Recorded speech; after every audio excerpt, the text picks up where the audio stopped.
큰아버지의 실종됐던 딸이 갑자기 돌아왔다. 하지만 그의 난 분명히 내 눈으로 똑똑히 봤다. 그 애가 돼지에게 물려 뼈만 남은 모습을. 그럼 지금 내 눈앞에 서 있는 이 여자는 대체 누구란 말인가? 엄마의 전화를 받았을 때 난 회의록을 정리하며 규배에게 좋은 소식을 전하고 있었다. 규배기를 찾았대. 나도 모르게 손이 떨렸다. 누구라고요? 누구를 찾았다고요? 규배기요.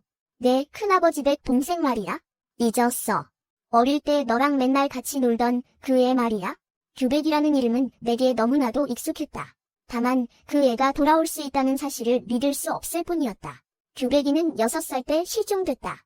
당시 도시로 일하러 나갔던 큰아버지와 큰어머니는 그 애를 도시로 데려가 학교에 보낼 생각이었다. 하지만 규배기는 어릴 때부터 할머니, 할아버지 손에 자랐기에 제안을 하나 했다. 할머니, 할아버지도 같이 도시로 가서 살자고. 거절당하자 규배기는 심술이 나오면서 집을 뛰쳐나갔다. 무더운 오후였다. 마을 사람들은 모두 낮잠을 자고 있었고 나만이 규배기를 쫓아나갔다.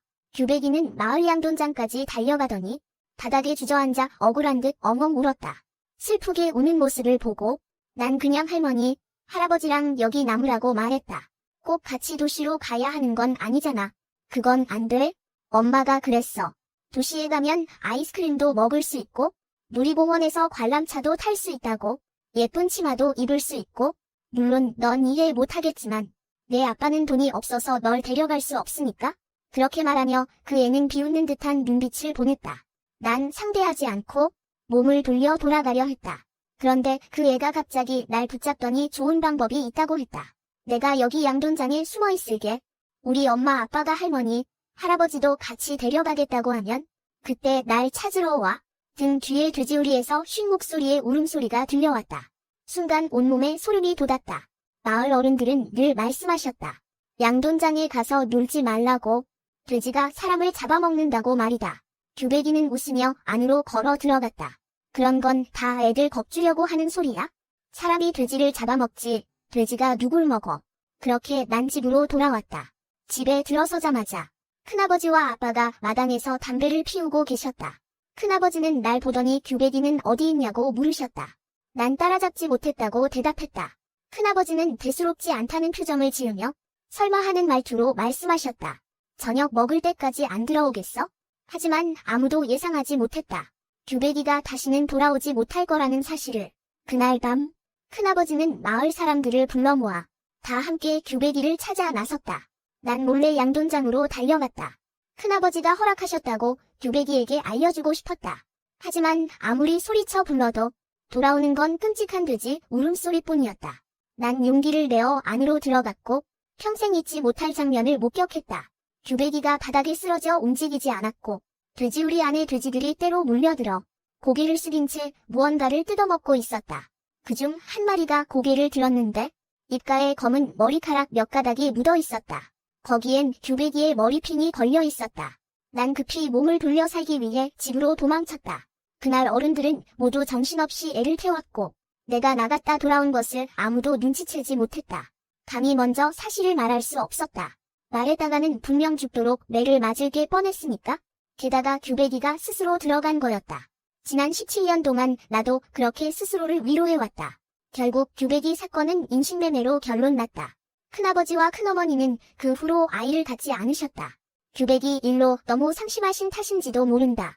난 마음속 죄책감을 씻기 위해 지난 세월 동안 그분들을 친부모처럼 모시며 효도했다. 그분들 역시 자식에게 줄 사랑을 전부 내게 쏟아부으셨다. 몇 년 전 부모님과 큰아버지 내외는 동업으로 회사를 차렸고 모든 유산을 내게 물려주겠다고 약속하셨다. 그런데 규배기가 돌아왔다. 모든 것이 변했다. 규배야, 내 말 듣고 있니? 전화기 너머 엄마의 목소리가 나를 현실로 불러들였다. 난 정신을 가다듬고 대답했다. 네, 듣고 있어요. 말씀하세요. 우리 지금 출발한다. 규배기 데리고 같이 고향집 가서 할머니, 할아버지랑 저녁 먹기로 했어. 너도 퇴근하면 그리로 오렴. 언니야. 누군가 엄마의 휴대폰을 가로챘다. 언니, 나 규배기야. 보고 싶었어. 그 웃음소리는 여전히 천진난만했지만 내게는 기괴하고 소름 끼치게 들렸다. 난 서둘러 전화를 끊고 비틀거리며 탕비실로 달려갔다. 얼음물 한 컵을 벌컥벌컥 들이켰다. 냉정을 되찾기 위해서였다. 설마 그때 내가 잘못 본 걸까? 당시 난 분명히 겁에 질려 있었고 잘못 봤을 가능성도 있다. 그럼 만약 규백이가 그때 죽지 않았다면 왜 그동안 집에 돌아오지 않은 거지? 더는 지체할 수 없다. 반드시 돌아가서 확실히 알아내야 한다. 대체 무슨 일이 있었던 건지. 양돈장에 최대한 빨리 가기 위해 난 바로 택시를 잡아탔다. 마을 입구에 도착하니 이미 오후 4시였다. 부모님께 들키지 않으려고 일부러 외딴 오솔길을 택했다. 지금 생각하면 규백이에게 고마워해야 할지도 모른다. 그 애의 실종 덕분에 부모님이 마음을 바꿔 날 데리고 도시로 학교를 보내주셨으니까 결국 난 맛있는 아이스크림을 먹었고 관람차도 탔으며 예쁜 치마도 입을 수 있었다. 익숙한 양돈장에 도착하니 입구에 안내판이 걸려 있었다. 아이들 혼자 들어오지 말라는 문구가 적혀 있었다. 공포스러운 기억이 머릿속을 스쳤다. 난 천천히 발을 옮겨 안으로 들어갔다.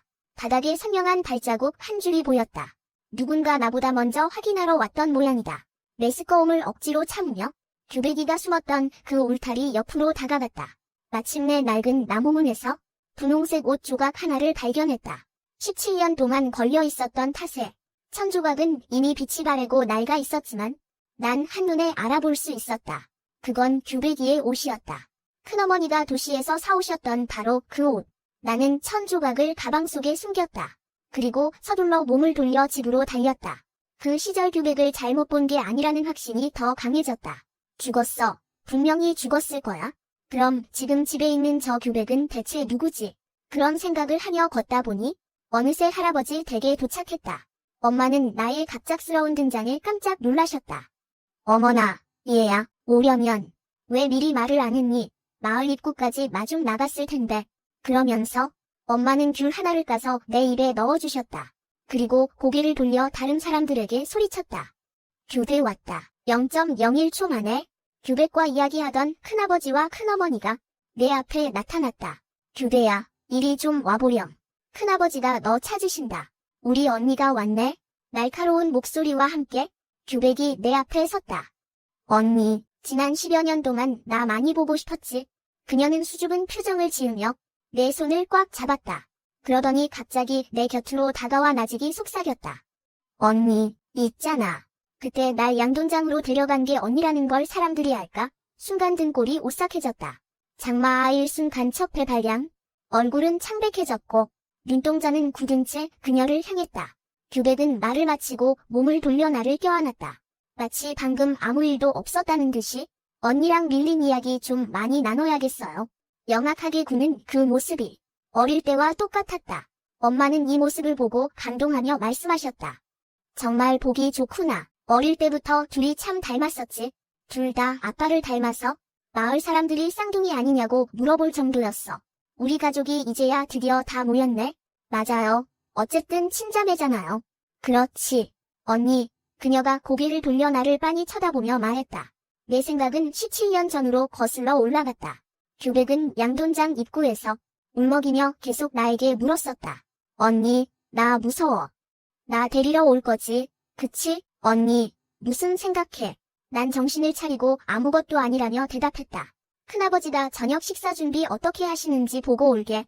말을 마치고 방 안으로 들어가려는데 또 도망가려는 거야? 언니, 또 규백이를 버려두고 가려는 거야? 난 더 이상 참을 수 없었다. 그녀의 손을 뿌리치고 부엌으로 달려갔다.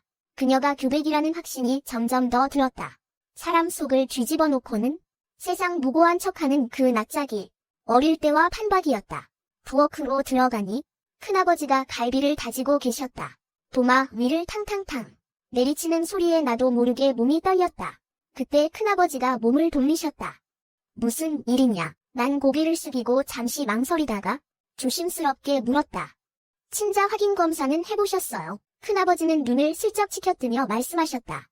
했다. 내 딸이 확실해. 난 조급하게 물었다. 그럼 나중에 회사는요? 분명 걔한테 주시겠죠? 대체 왜요?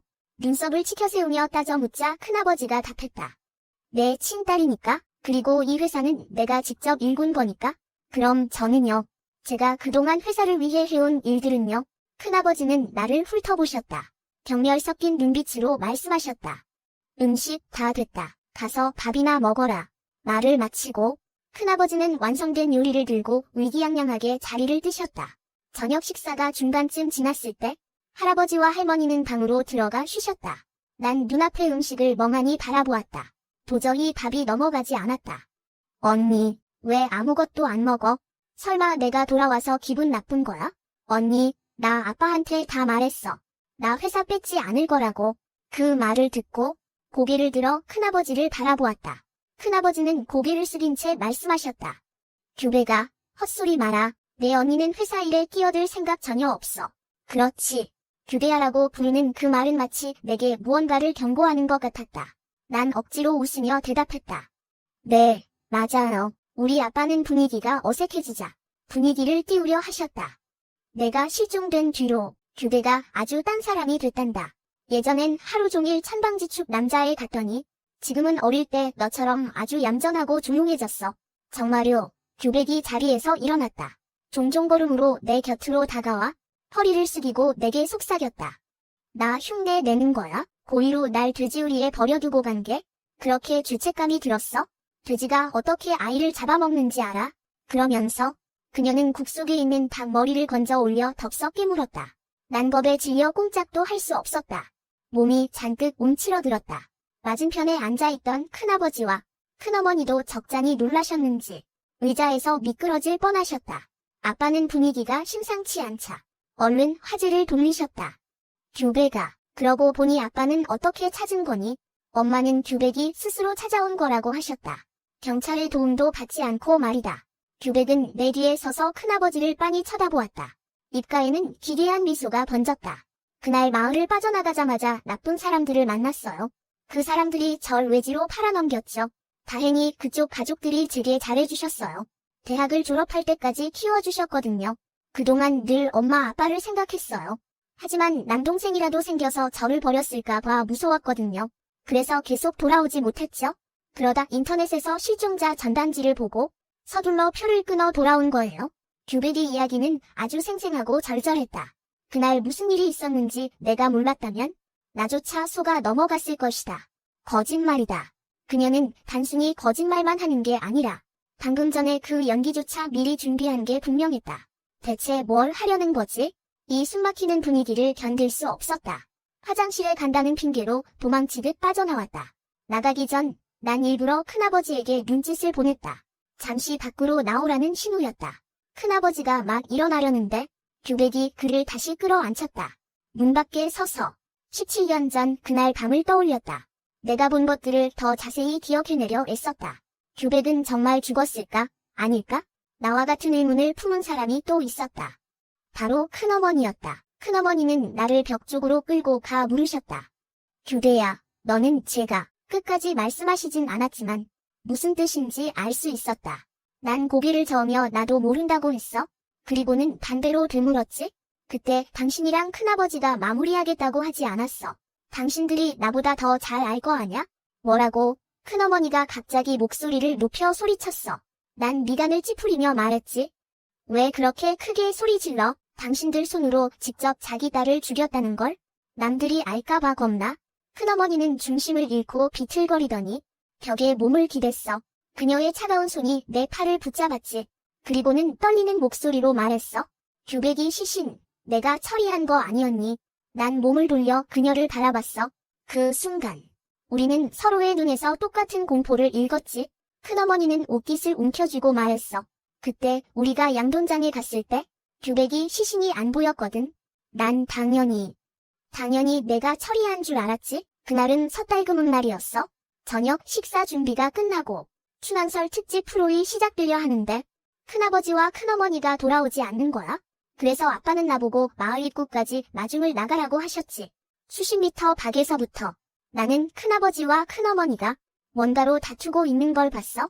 내가 다가가는 걸 보자 큰어머니는 무의식적으로 큰아버지 뒤로 몸을 숨기셨지. 규배야, 우리 마중 나온 거니?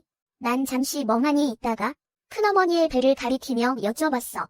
큰어머니, 아기 가졌어요. 큰아버지와 큰어머니는 침묵하며 대답하지 않으셨어. 그래서 난 큰아버지에게 이어서 물었지. 규백이가 그러는데 이번에 돌아오시면 자기도 데리고 도시로 가서 학교 보내주신대요. 진짜예요.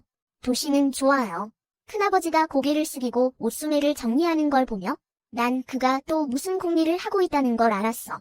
사실 선택할 수만 있다면 난 큰아버지의 아이가 되고 싶었어. 큰아버지는 똑똑하고 돈도 잘 벌고 규백이를 도시로 데려갈 수도 있잖아. 묵묵히 일만 할 줄 아는 우리 아빠랑은 달랐지. 그래서 난 조심스럽게 큰아버지께 여쭤봤어. 저도 같이 도시로 데려가서 학교 보내주시면 안 돼요? 말해놓고 눈총을 받을 줄 알았는데 의외로 그는 무릎을 굽히고 앉아 웃으며 말했어. 당연히 되지. 마을 입구에서 집으로 걸어오는 길에 큰아버지는 내게 도시 이야기를 많이 해주셨어. 예쁜 치마도 있고 맛있는 아이스크림도 있고 관람차를 타고 도시의 야경을 내려다볼 수도 있다고 말이야. 그날 밤 난 별을 보며 소원을 빌었어. 내가 큰아버지의 딸이 되게 해달라고. 그런데 정말 별이 내 소원에 응답해준 거야. 금방 기회가 찾아왔어. 그날은 정월 초일이었지. 큰아버지가 도시로 돌아가기로 한 날이었어. 그는 몰래 나를 찾아와서 물었지. 규대야, 우리랑 같이 도시로 가고 싶니? 난 흥분해서 고개를 끄덕이며 가고 싶다고 했어. 큰아버지는 만족스러운 듯 말씀하셨지. 큰어머니 뱃속에 아기가 있단다. 하지만 한 집당 아이는 한 명뿐이어야 해. 그래서 난 바로 제안했어. 그럼 규백이를 데려가지 마세요. 큰아버지는 입술을 깨물며 말씀하셨어. 그건 안 돼. 들키기라도 하면 나랑 내 큰어머니도 도시에 있을 수 없게 된단다. 너까지 데려가는 건 말할 것도 없고. 하아, 우리 집도 너희 집처럼 아이가 딱 한 명뿐이라면 좋을 텐데. 옆에 있던 큰어머니는 자신의 네일아트를 감상하며 한마디 거두셨어. 어떻게든 규백이가 사라지게 할 방법만 있다면 좋을 텐데. 그래서 내가 제안했지. 그럼 규백이를 돼지우리에 던져서 돼지 먹이로 줘요. 큰아버지와 큰어머니는 순간 눈을 크게 뜨더니 만족스러운 미소를 지으셨어. 그날 우린 계획을 짰어. 내가 규백이를 양돈장으로 유인하면 나머지는 큰아버지 일행이 처리하기로 했지.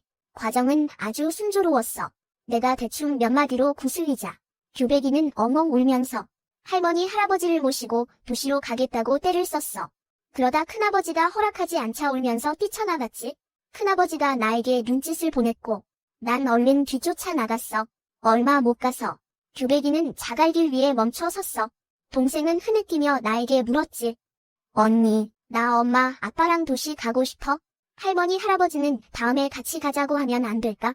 그 말을 듣고 가만히 있을 수 없었던 난 다급하게 말했어. 도시에는 큰 집도 있고 의료시설도 선진적이야. 할머니 할아버지가 가셔야 호강하신다니까. 규백이는 잠시 고민하더니 말했어. 알았어. 그럼 내가 다시 한번 잘 말씀드려 볼게. 정 안 되면 나만 먼저 가고 내가 커서 할머니 할아버지를 직접 모시고 갈래. 내가 이렇게나 순진했다니까. 근데 엄마 아빠가 어떻게 허락하게 만들지. 난 방법을 생각하는 척하며 말했어. 이렇게 하자. 내가 먼저 숨어버리는 거야. 그럼 큰아버지랑 큰어머니가 널 못 찾아서 겁이 나실 테고 자연스럽게 내 말을 들어주실 거야. 나도 잘못했을 때마다 이렇게 하면 엄마 아빠가 다 용서해 주셨거든. 그렇게 난 규백이를 데리고 양돈장으로 갔어. 동생은 거기 있기 싫다고 했지만 난 큰아버지가 주신 과자를 꺼내 들었지. 큰아버지가 말씀하시는 걸 들었거든. 이 안에 무슨 알약 같은 걸 넣었다고. 먹으면 아무것도 모르게 될 거라고 말이야. 난 이 한 통을 다 먹으면 데리러 오겠다고 거짓말을 했어. 언니, 나 무서워. 꼭 데리러 와야 해? 알았지. 끝없는 어둠 속으로 걸어 들어가는 동생을 난 바라만 봤어. 잘 가, 나의 귀여운 동생아. 과거에 내가 스스로를 속여왔던 핑계들이 하나둘씩 사라졌어. 기억이 머릿속을 스치는데 문득 놓치고 있었던 디테일 하나가 떠올랐지. 그날 밤 마을 사람들이 샅샅이 뒤졌지만 규백이를 찾지 못했어. 누군가 양돈장에 가서 찾아보자고 했을 때 다들 들어가기를 꺼렸지. 마지막에 누가 양돈장에 들어갔는지는 기억나지 않아. 어쨌든 결국 누군가 양돈장에는 없다고 말했어. 그러니까 결국 큰아버지가 현장을 처리한 게 아니었다는 거야. 큰어머니는 어쩔 수 없다는 듯 고개를 저었어. 등골이 서늘해졌지. 그럼 당신 생각엔 규백이가 설마. 큰어머니는 어떤 결심이라도 한 듯 말했어. 그 애가 규백이든 아니든 상관없어. 어쨌든 살려둘 순 없으니까. 하지만 당신 친딸이잖아. 큰어머니가 차갑게 비웃었어. 난 내 큰아버지처럼 그렇게 대단한 사람이 못 돼. 그때는 그렇게 그 애를 죽이고 싶어 하더니 지금은 또 세상 어디에도 없는 딸 바보인 척 연기를 하고 있잖아. 규백이가 실종된 후 온 가족은 생기를 잃어버렸어. 친부모로서 큰아버지와 큰어머니는 자연스럽게 연기를 해야 했겠죠. 하지만 연기에 너무 몰입한 나머지 큰어머니는 감정이 너무 격해져서 유산까지 했어요. 지난 세월 동안 누군가 규백의 이름을 꺼낼 때마다 그녀의 표정은 아주 안 좋았죠. 우리 다시 협력하자. 큰어머니가 뜬금없이 한마디 던졌어요. 회사가 일단 규백이한테 넘어가면 넌 영원히 이방인일 뿐이야. 그러니 우리 협력해서 걔를 처리하자. 난 소매를 정리하며 어떻게 하고 싶냐고 물었죠. 지금은 그때와 달라요. 만약 들키기라도 하면 큰일 난다고요. 말을 하며 내 손으로 목을 긋는 신용을 했어요. 걔가 죽고 나면 내가 내 큰아버지 설득해서 최대한 빨리 회사를 너한테 주게 할게. 난 웃으며 말했죠. 큰어머니, 아직도 저를 6살 꼬마로 보세요. 그날 큰아버지는 나에게 규백을 쫓아가라고 눈짓했고 큰어머니는 나를 불러세워 임무를 완수하지 못하면 돼지우리에 던져버리겠다고 낮게 협박했죠. 그렇게 무서운 큰어머니는 처음 봤어요. 너무 무서웠어요. 그래서 규백이 돼지우리에서 뛰쳐나와 나랑 같이 집에 가자고 했을 때 난 망설임 없이 걔를 다시 안으로 밀어넣고 문을 닫아버렸죠. 큰아버지가 준 과자가 효과를 발휘할 때까지 규백의 울음소리는 서서히 잦아들었어요. 난 규백을 돼지우리 안으로 끌고 가며 큰어머니가 시킨 거라고 계속 중얼거렸죠. 하지만 나중에 큰아버지 부부는 전혀 인정하지 않았어요. 나를 도시에 데려가겠다는 약속을요? 내가 직접 따져 묻자. 돌아온 건 협박뿐이었죠. 규백을 양돈장에 데려간 건 나라고 말하며 만약 남한테 말하면 경찰 아저씨가 나를 잡아갈 거라고요. 다행히도 나중에 부모님이 먼저 나를 데리고 도시로 가서 일하자고 하셨죠. 아빠의 사업이 잘 풀리기 시작하자 큰아버지가 먼저 아빠를 찾아와 같이 회사를 차리자고 했어요. 무슨 뜻이야? 큰어머니가 나를 보는 눈빛에 두려움이 서렸어요. 그녀는 생각지도 못했겠죠. 수년 동안 고분고분했던 내가 반항할 줄은요. 당신들이 무슨 속셈인지 모를 줄 알았어. 무슨 꿍꿍이인지. 회사를 규백이에게 주겠다고 일부러 연기한 거잖아. 나를 자극해서 내 손을 빌려 걔를 처리하려고 한 거 아니야? 큰어머니는 포기하지 않았죠. 걔가 폭로하는 게 두렵지도 않아. 그렇게 되면 우리 다 끝장이야. 내가 감옥에 가더라도 당신들 둘은 꼭 끌고 갈 거야. 그동안 난 줄곧 두 사람의 협박을 견뎌왔어요. 큰아버지는 아빠가 모아둔 노후 자금까지 가로챘죠. 정말 지긋지긋해요. 이제 결판을 낼 때예요. 큰어머니는 다급해졌어요. 나를 매섭게 노려보며 말했죠. 나를 너무 몰아세우지 마. 안 그러면 어쩔 건데요. 엄마, 저 규백이에요. 그녀가 천천히 우리 곁으로 다가왔어요. 엄마, 어디 몸이 안 좋거나 하진 않으세요? 그녀의 말이 끝나자 나도 정신이 몽롱해지는 걸 느꼈어요. 팔다리에 힘이 빠지기 시작했죠. 무슨 짓을 한 거야? 결국 우리 모두 바닥에 쓰러졌어요. 다시 깨어났을 때 난 낯선 방에 묶여 있었어요. 옆에는 큰아버지와 큰어머니도 있었죠. 그리고 규백은 한쪽에서 휴대폰을 만지고 있었어요. 내 목소리를 듣고 규백이 몸을 돌려 우리를 쳐다봤어요. 큰아버지와 큰어머니도 깨어났죠. 다들 깨어났네요. 그럼 우리 이야기 좀 할까요? 그때 절 해치려 했던 게 누구였죠? 나다. 이 나쁜 년아. 내 뱃속의 아이를 죽게 만들었지? 큰어머니가 쏘아붙였어요. 규백은 멍해져서 물었죠. 무슨 뜻이에요? 그때 내가 준 물만 마시지 않았어도 내 아들이 죽지는 않았을 거야? 어린 나이에 어쩜 그렇게 마음씨가 독하니? 규백이 나를 쓱 보더니 말했어요. 만약 제가 그 물 규백가 갖다 주라고 시킨 거라면요. 큰어머니는 고개를 돌려 딱딱하게 굳은 표정으로 나를 봤어요. 너였어. 왜 그랬는지는 저도 기억 안 나요. 재미있어서 그랬을 수도 있고 질투가 나서 그랬을 수도 있죠. 난 대답하지 않았어요. 큰어머니는 이미 무너져 내렸죠. 큰아버지는 상황이 걷잡을 수 없게 될까봐 서둘러 말했어요. 내가 돌아왔고 오해도 풀렸으니 우리 세 식구 잘 사는 게 중요하지 않겠니? 규백은 큰아버지를 보더니 그에게 다가가 미리 준비해둔 회사양도 합의서를 꺼냈어요. 아빠, 살아서 나가고 싶으면 일단 사인부터 하세요. 큰아버지는 깜짝 놀란 표정이었어요. 규백이 이미 준비를 다 해놨을 줄은 몰랐던 것 같았죠. 어쩔 수 없이 눈앞의 양도 합의서를 노려봤어요. 갑자기 큰아버지가 고개를 돌려 나를 봤어요. 너지? 이 모든 게 다 내 계획이었던 거지? 내가 널 친딸처럼 대했는데 내 아들을 죽이더니 이제 나까지 죽이려 들어. 참 뻔뻔하기도 하시네요. 큰아버지는 한숨을 쉬더니 잠시 대치하다가 말했어요. 사인하마. 하지만 사인하기 전에 질문 하나만 대답해라. 친자 확인 결과는 어떻게 조작한 거냐? 난 간단하게 대답했어요. 조작하지 않았으니까요. 그 말을 듣자 큰아버지의 입이 저절로 벌어졌어요. 난 웃으며 말했죠. 맞아요. 짐작하신 대로예요. 그때 죽은 건 규대였거든요. 난 규대라는 이름으로 17년을 살았죠. 17년 전 아빠와 언니의 대화를 엿들었어요. 그때 난 왜 그런지 이해할 수 없었죠. 난 분명 그들을 그렇게 사랑했는데 하지만 다행히 난 알고 있었어요. 과자의 비밀을요. 언니는 몰랐죠. 과자가 바꿔치기 됐다는 걸. 언니는 양돈장을 떠난 뒤 독이 든 과자를 먹었어요. 난 망설임 없이 언니를 돼지우리로 끌고 가 둘의 옷을 바꿔 입혔죠. 난 잔뜩 겁먹은 척 집으로 뛰어가다가 마을 입구에서 엄마를 만났어요. 정확히 말하면 숙모라고 불러야 했죠. 그녀는 나를 껴안고 울면서 엄마 무서워 죽는 줄 알았다고 말했어요. 여긴 너무 위험해. 엄마가 너 데리고 도시로 갈게. 우리 여기서 더는 안 살 거야. 그 후 우린 도시로 떠났죠. 아빠는 열심히 일하셨고 난 열심히 공부했어. 우리 가족은 정말 행복해 보였지. 그런데 내 부모가 다시 나타났어.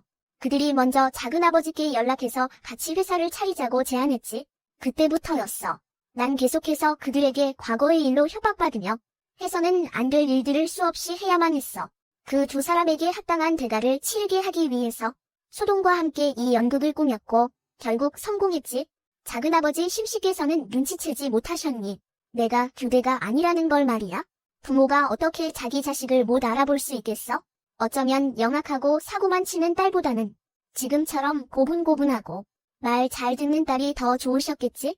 그 당시 현장을 수습하러 간 사람이 누구였을지 맞춰봐.